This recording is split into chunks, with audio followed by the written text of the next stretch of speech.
Good day, sir. Good day, everyone. I'm Gerson P. Melendez from BSBE First Aid. Today, we will explore how to core values of an ASEAN. Guide us the youth to become active, caring, and impactful members of our community.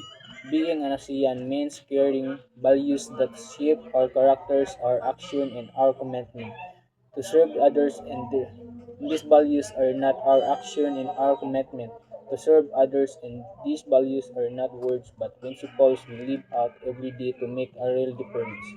Integrity.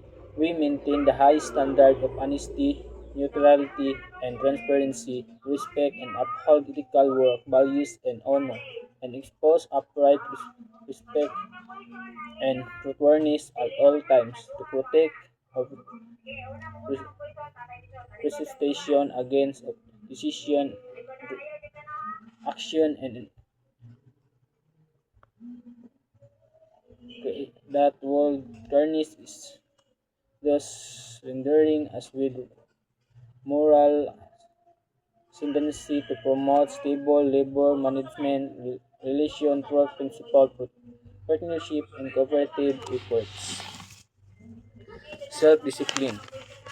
Self-discipline is the ability to control your thoughts, emotion, action, and habit. It means following rules, staying focused on goals, and doing what needs to be done, even when you do not feel like it or when no one is watching or reminding you.